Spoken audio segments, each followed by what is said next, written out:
പ്രിയപ്പെട്ടവരെ, life care focus മീഡിയയുടെ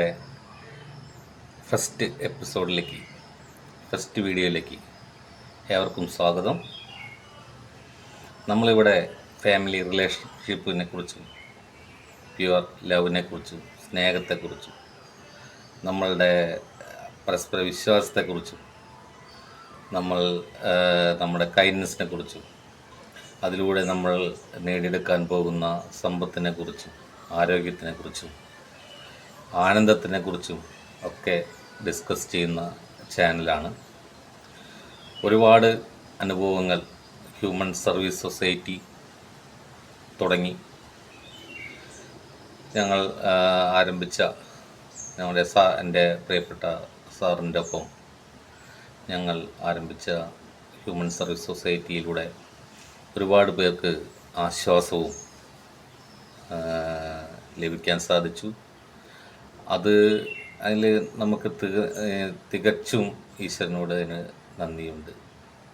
നമ്മളുടെ കഴിവല്ല, മറിച്ച് നമ്മളൊരു നിമിത്തം ആകുന്നു എന്ന് മാത്രം. ഒരു ചെറിയ ചെറിയ കാര്യങ്ങളാണ് ഒരു ഫാമിലി ലൈഫിൽ എപ്പോഴും പ്രോബ്ലംസ് ഉണ്ടാകുന്നത്. ഒരു ചെറിയ ഉദാഹരണത്തിലൂടെ നമുക്കത് മനസ്സിലാക്കാൻ പറ്റും. ഒരു ഫാമിലി ഡൈവോഴ്സ് ആവാൻ കാരണം എല്ലാവരും ഇപ്പോൾ കല്യാണം കഴിഞ്ഞാൽ അവരുടെ ആഭരണങ്ങളെല്ലാം പണയം വെക്കലെടുക്കലും ഒക്കെ എന്ന ഒരു സാഹചര്യമൊക്കെ ഉണ്ടല്ലോ.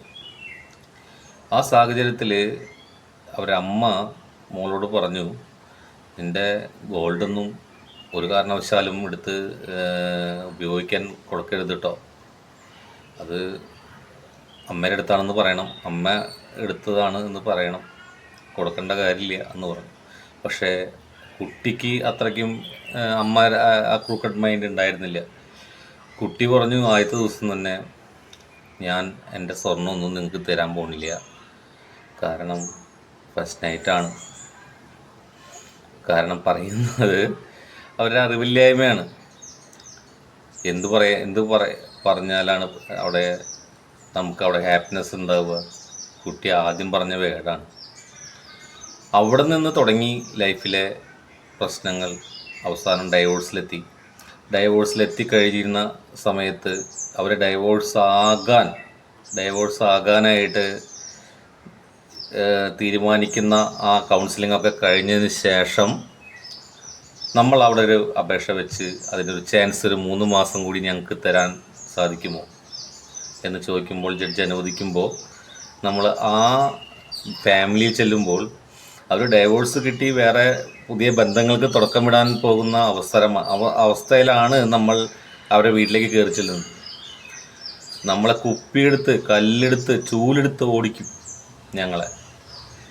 പക്ഷേ നമുക്ക് നമ്മളുടെ മനസ്സിൽ അവരുടെ എന്താണ് പ്രോബ്ലം അവരുടെ അടുത്ത് ഇരുന്ന് പതുക്കെ മനസ്സിലാക്കുമ്പോൾ രണ്ടു കൂട്ടർക്കും അങ്ങോട്ടും ഇങ്ങോട്ടും പരാതികൾ, വിഷമങ്ങൾ മാത്രമേ ഉള്ളൂ. അപ്പോൾ കാരണം മനസ്സിലായി സമയത്ത് നമ്മൾ അത് പറഞ്ഞു മനസ്സിലാക്കി തിരിച്ച് അവരെ ജീവിതത്തിൽ കൊണ്ടുവരാൻ സാധിച്ചു എന്നുള്ളത് വലിയൊരു ദൈവനിയോഗം തന്നെയാണ്. അപ്പോൾ അവർ വേർപിരിഞ്ഞ് കുട്ടിയുണ്ട് വേർപിരിഞ്ഞ് പോകേണ്ട അവസ്ഥയിൽ നിന്ന് തിരിച്ച് ആ ഫാമിലിക്ക് ഒരു സന്തോഷം കിട്ടുകയാണെങ്കിൽ എങ്ങനെയുണ്ടാവും? സന്തോഷമല്ലേ? ഇവിടെ നമ്മുടെ ഒപ്പമുള്ളവർക്ക് ഒരു സ്നേഹം കൊടുത്താൽ മതി, പ്യുവർ ലവ്. അത് കിട്ടാത്തടത്താണ് പലതരത്തിലുള്ള വ്യത്യാസങ്ങളുണ്ടാകുന്നത്. നമ്മൾ നമ്മുടെ ഫാമിലിയെ സ്നേഹിക്കുക, ഫാമിലി തിരിച്ച് സ്നേഹിച്ചിരിക്കും. ഇതേപോലെ തന്നെ വേറൊരു കേസ് എന്ന് പറയുന്നത്, നമ്മൾ വിവാഹം കഴിക്കാനായിട്ട് നമ്മുടെ ഒരു സുഹൃത്ത്, വടക്കുനാഥൻ്റെ മുന്നിൽ വെച്ച് കണ്ടുമുട്ടിയ സുഹൃത്ത്, അദ്ദേഹം ചിലപ്പോൾ ഇത് കാണുന്നുണ്ടാവും. പക്ഷേ അദ്ദേഹത്തിന് നമ്മളോട് വളരെയധികം സ്നേഹമാണ്. അദ്ദേഹം പറഞ്ഞു, അവർ വളരെ സമ്പന്നരാണ്, പക്ഷേ കുറേ നാളുകളായിട്ടും 42 വയസ്സായിട്ടും പെണ്ണ് കിട്ടിയില്ല. ജാതകത്തിലെ പ്രശ്നം. അപ്പോൾ അവരുടെ ജാതകം അങ്ങനെ മറ്റുള്ളവരായിട്ട് ചേരില്ല. അങ്ങനെ ഒരു ശുദ്ധജാതകമാണ്. അപ്പോൾ നമ്മൾ വളരെ വ്യക്തമായിട്ട് സംസാരിച്ച ഒരു കുട്ടി ചേർന്നു. പക്ഷേ സംഭവം ചേർന്ന കുട്ടിക്ക് കറുത്ത കുട്ടിയാണ്. അതുപോലെ സമ്പത്തുമില്ല. ഇവരാണെച്ചാൽ കോടീശ്വരന്മാർ. നമ്മൾ അവിടെ വന്നിരിക്കുന്ന സമയത്ത്, വടക്കുന്നാഥൻ്റെ മുന്നിൽ ഇരിക്കുന്ന സമയത്ത് കാണാനിടയായി.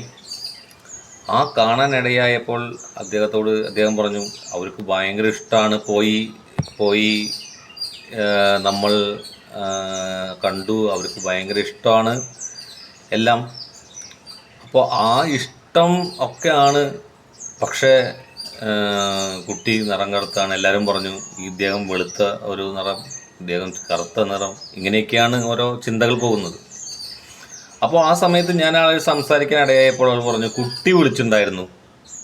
കുട്ടി വിളിച്ചത്, പെൺകുട്ടി ഇദ്ദേഹത്തെ വിളിച്ചു, എന്നെ ഇഷ്ടമായില്ല അല്ലേ ചേട്ടന്, ഞാൻ കറുത്തത് കൊണ്ടാണല്ലേ, ഞങ്ങൾക്ക് പൈസ ഇല്ലാത്തത് കൊണ്ടാണല്ലേ എനിക്ക് ഇഷ്ടമില്ലാതായി പോയത്. അപ്പോൾ ഒന്നും മിണ്ടിയില്ല. അപ്പോൾ ഞാൻ ചോദിച്ചു, നിങ്ങൾ കല്യാണത്തിന് ശേഷം പെട്ടെന്ന് ഒരു ഗ്യാസോ എന്തെങ്കിലും ആയിട്ട് നിങ്ങൾക്ക് എന്തെങ്കിലും മുഖത്തൊക്കെ വളരെ പ്ലാസ്റ്റിക് സർജറിയോ അല്ലെങ്കിൽ ഒരു വേറെ എന്തെങ്കിലും രൂപത്തിലായി ആക്സിഡൻറ്റോ കാര്യങ്ങളെ പറ്റിയെങ്കിൽ ആ കുട്ടി നിങ്ങൾ ഉപേക്ഷിക്കണോ? അല്ലെങ്കിൽ ആ കുട്ടിക്കാണ് പറ്റിയെങ്കിൽ നിങ്ങൾ ഉപേക്ഷിക്കുമോ? നിറത്തിലാണോ നമ്മളുടെ സ്നേഹത്തിലാണോ ജീവിതത്തിൽ വലിയ? നിങ്ങളുടെ ലൈഫ് പരിപൂർണ വിജയമായിരിക്കും. ആ കുട്ടിക്ക് നിങ്ങളെ വളരെ ഇഷ്ടമാണ്. ആ കുട്ടി നിങ്ങൾ ഇഷ്ടപ്പെട്ടു. പക്ഷേ ആൾക്ക് ആ ഫീലിങ്സ് നമുക്ക് മനസ്സിലാക്കാൻ പറ്റും. ഞാനത് പറയുമ്പോൾ എന്നെ കൈ തന്ന് കെട്ടിപ്പിടിച്ച് പോയ അദ്ദേഹം വൈഫും കൂടി വടക്കുന്നാഥിൽ തൊഴാൻ വരുമ്പോഴാണ് ഞാൻ പിന്നീട് കാണുന്നത്. അപ്പോൾ ആൾ പറഞ്ഞു ഈ കുട്ടിയാണ്. ഞാൻ നോക്കിയപ്പോൾ കറുപ്പൊന്നും കണ്ടിട്ടില്ല. വളരെ ഒരു ഏകദേശം നല്ല മെയ്ഡ് ഫോർ ഈച്ച് അതർ എന്ന രീതിയിൽ വളരെ സന്തോഷത്തോടു കൂടി അദ്ദേഹം എന്നെ ആലിംഗനം ചെയ്തു. ഇതേപോലെ നിരവധി കാര്യങ്ങളിൽ നമുക്ക് ഇടപെടാൻ പറ്റിയിട്ടുണ്ട്. നമ്മൾക്ക് ഈ സമൂഹത്തിലെ പല കാര്യങ്ങളിലും നമ്മളെ കൊണ്ടാവുന്ന വിധം സ്നേഹം മറ്റുള്ളവർക്ക് കൊടുക്കുകയും അത് പറഞ്ഞു കൊടുക്കുകയും ചെയ്യുക എന്നുള്ളതാണ് ഏറ്റവും വലിയ കർത്തവ്യമായി ഞങ്ങളെടുക്കുന്നത്. ലൈഫ് കെയർ ഫോക്കസ് മീഡിയയുടെ ലക്ഷ്യം തന്നെ നമ്മുടെ ഒപ്പമുള്ള എല്ലാവരും പരസ്പരം സ്നേഹിച്ചും ആനന്ദത്തോടു കൂടിയും ഫാമിലി ലൈഫ് എൻജോയ് ചെയ്തുകൊണ്ടും ഹെൽത്തി വെൽത്തി എന്ന സ്റ്റേജിലേക്ക് ആനന്ദകരമായി ജീവിക്കണമെന്നാണ്. അതിന് നമ്മോടൊപ്പം അണിചേരാനായിട്ട് നമ്മളൊരു നീണ്ട യാത്ര പോവുകയാണ്. ഓരോ മേഖലയിലുള്ള കാര്യങ്ങളായിട്ട് നമ്മൾ വീണ്ടും വരും. ആ കാര്യങ്ങളിലൊക്കെ നമ്മളുടെ ഒപ്പമുള്ള നിങ്ങളുടെ ഒക്കെ സഹകരണം ആവശ്യമുണ്ട്. അത് പ്യുവർ ഇവിടെ ഒരു ഫിനാൻഷ്യൽ ഒരു കാര്യമോ ഒന്നുമില്ല. ഇത് നമ്മളുടെ നിസ്വാർത്ഥ സേവനം ആണ് നമ്മൾ ഉദ്ദേശിക്കുന്നത്. Charity begins here. നമ്മുടെ അടുത്തുനിന്ന് തന്നെയാണ് ചാരിറ്റി നമ്മൾ സ്റ്റാർട്ട് ചെയ്യേണ്ടത്. അപ്പോൾ നമ്മളുടെ ആ ഒരു കാര്യം എല്ലാവരും ഏറ്റെടുക്കുക. എല്ലാവരും പരസ്പരം അത് സ്നേഹിക്കുക. പരസ്പരം മറ്റുള്ളവർക്ക് പരമാവധി സഹായം നമ്മളെ കൊണ്ടാവുന്ന ചെയ്യുക. നമ്മൾ കുറച്ച് കാലം മാത്രമേ ഈ ഭൂമുഖത്ത് നമുക്ക് കിട്ടിയ റോളുള്ളൂ. ആ റോൾ ആനന്ദത്തോടു കൂടി നമ്മൾ അത് ജീവിച്ചു തീർക്കുക. എല്ലാവർക്കും നല്ലൊരു ദിവസം ഉണ്ടാകട്ടെ, നല്ലൊരു സമയമുണ്ടാകട്ടെ. കാലമെല്ലാം എത്ര വിഷമതയുണ്ടെങ്കിലും തിരിച്ചു വരും. നിങ്ങൾക്കെല്ലാവർക്കും നല്ലത് വരും. Okay, wish you all the best.